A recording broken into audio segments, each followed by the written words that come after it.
నమస్తే. ఎస్, కొత్త PCC chief. So ఇక్కడ మీకు కనిపిస్తున్న పిక్ ఎవరిదో కూడా అర్థమవుతుంది.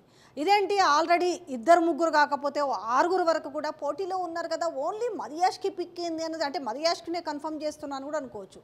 అయితే ఎక్కువ శాతం అవకాశాలు ఎవరికి ఉన్నాయంటే మరియాష్కి గౌడ్కే ఉన్నాయి. ఎందుకు ఉన్నాయి? సో అందరూ అడుగుతారు, ఎందుకంటే పీసీసీ చీఫ్ అవ్వాలనేది ఖచ్చితంగా కాంగ్రెస్ పార్టీలో ప్రతి ఒక్కరికి ఉంటుంది. అది ఏ రాష్ట్రమైనా, తెలంగాణ కావచ్చు, ఆంధ్రప్రదేశ్ కావచ్చు, ఉనికిలో ఉన్నా లేకపోయినా పార్టీకి సో ఆ చీఫ్ పదవి కావాలని ప్రతి ఒక్కరు కోరుకుంటారు. అలాగే తమదైన స్థాయిలో తమదైన శైలిలో ఢిల్లీలో చక్రాలు కూడా తిప్పుతుంటారు, లాబియింగ్లు చేసుకుంటుంటారు. ఎందుకంటే ఏమో అదృష్టం నాకే వరిస్తుందేమో అనేసి. అయితే సో పదవీ కాలం ముగిసింది ఎవరికి? రేవంత్ రెడ్డి పీసీసీ చీఫ్గా ఉన్నారు. ఆయన పదవీ కాలం ముగిసింది కాబట్టి ఆయన పదవిని అక్కడ అప్పచెప్పేసి వచ్చిండు. అయితే ఇప్పుడు వెంటనే తెరపైకి మనకు రావాల్సిన వాళ్ళు ఎవరు? కొత్త పీసీసీ చీఫ్ రావాలి. దీంట్లో ఎంతమంది ఎదురు చూస్తున్నారు అని అంటే లిస్టు చెప్తే చాలా పెద్దగా ఉంది. నేను చెప్తున్నా చూడండి ఒకసారి, చెప్పిన తర్వాత ఎందుకు ఈ మరియాష్కి అనేది కూడా మీకు నేను రీజన్ చెప్తాను. సో ఒకటి, జగ్గారెడ్డి ఎప్పటి నుంచో నేను ఎందుకు కాకూడదు అనుకున్నాడు. జగ్గారెడ్డి, ఇప్పుడు సీతక్క, సంపత్ కుమార్,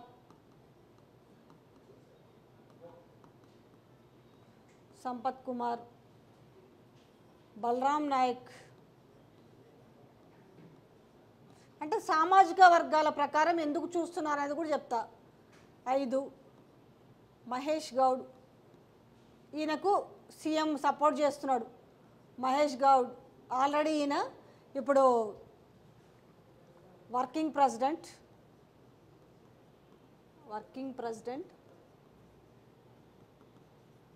అండ్ ఈయన ఎమ్మెల్సీ కూడా. ఇప్పుడు ఆల్రెడీ ఈయనకి 2 పదవులు ఉన్నాయి నేను రాసిన దాంట్లో. సో సీతక్కకు వచ్చేసి మంత్రి పదవి ఉంది. సో జగ్గారెడ్డి ఓడిపోయి ఉన్నాడు, వీళ్ళ వైఫ్కి కార్పొరేషన్ ఇచ్చారు.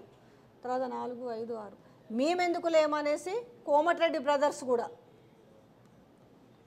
కోమటిరెడ్డి, రాజగోపాల్ రెడ్డి ఎక్కువగా,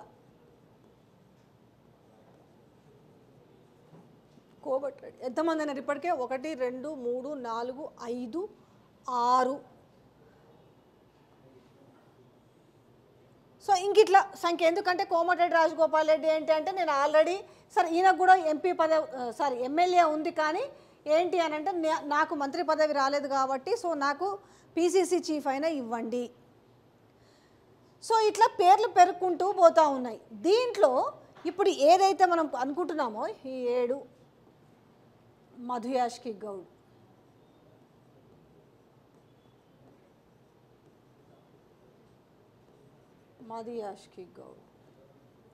సో అయితే ఇందులో చూడొచ్చు వీళ్ళు ఇస్తే ఎవరో కాదనరు, ఎవరంతా వాళ్ళు చేసుకుంటూనే ఉన్నారు. అంటే సామాజిక వర్గాలు కావచ్చు, బీసీ కావచ్చు, ఎస్సీ ఎస్టీ సామాజిక వర్గాలు.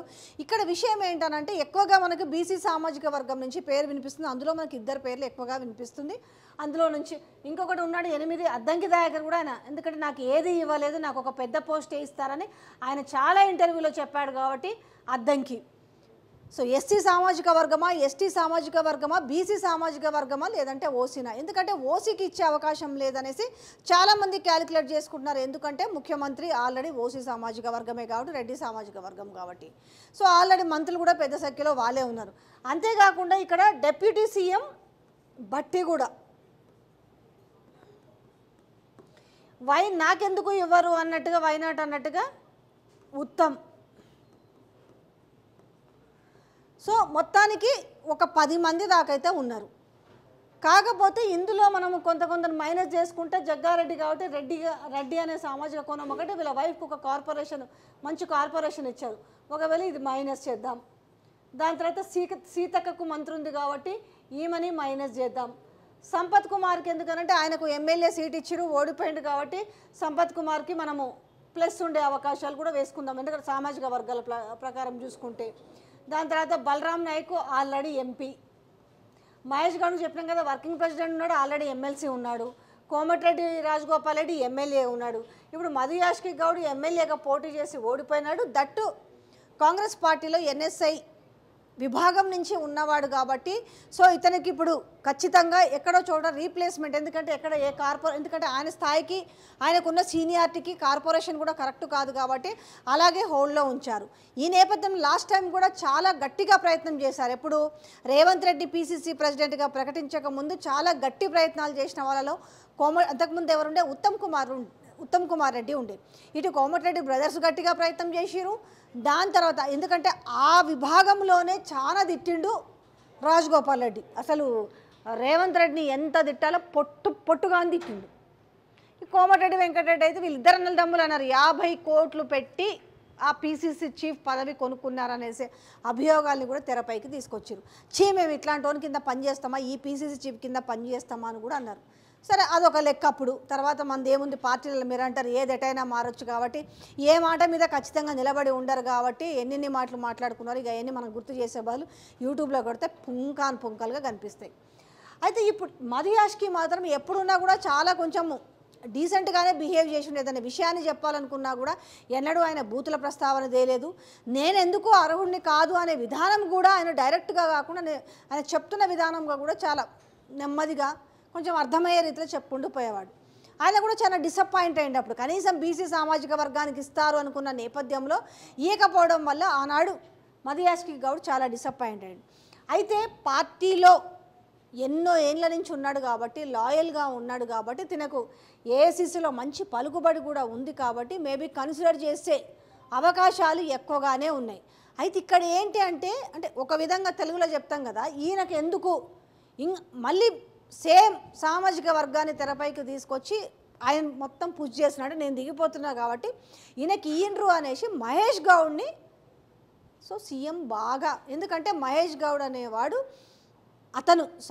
మహేష్ గౌడ్ అనే వ్యక్తి ఒక రేవంత్ మీద చిన్న ఈగ దోమ ఏది వాళ్ళకుండా చూసుకుంటాడు కాబట్టి అట్లాంటి లాయల్గా ఉన్నవాళ్ళు కూడా ఈయన పీరియడ్లో ఉన్నంత కాలం కూడా అవసరమే. కాబట్టి ఇక్కడ ఢిల్లీలో కూర్చొని ఇటు సీఎం రేవంత్ కూడా నా వైపు నుంచి చెప్తున్నా, నాకు గనక నా మాటకి విలువనివ్వదలుచుకుంటే మహేష్ గౌడ్కి ఇవ్వండి.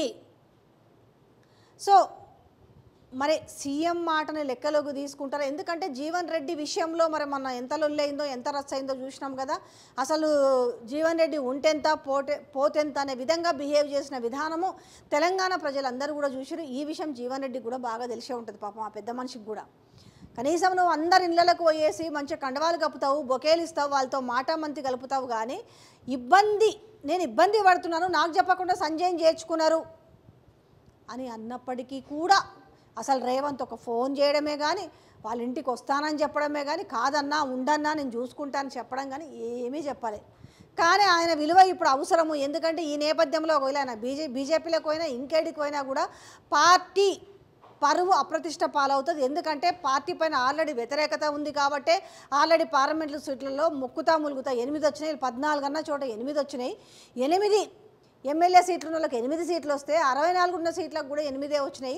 సో ఇది తెలంగాణ ప్రజల్లో వ్యతిరేకత ఉంది. ఈ నేపథ్యంలో ఒక సీనియర్ లీడర్ అనే వ్యక్తి ఒకవేళ పార్టీ మారినా బాగుండదు అనే ఉద్దేశంతో పాపం వాళ్ళు సోనియా గాంధీ పిలిపించుకొని, ఎందుకంటే పార్టీ డ్యామేజ్ అవ్వకూడదనే ఉద్దేశంతో అక్కడ ఉన్న ఆమెకు సోయింది కానీ ఇక్కడున్న వాళ్ళకి మాత్రం సోయలేకపోయింది.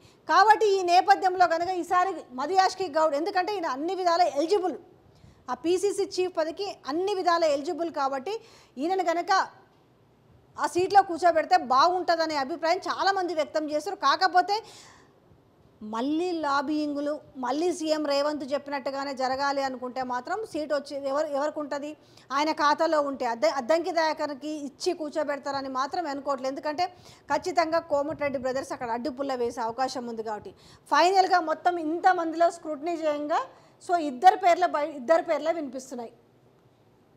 ఒకటి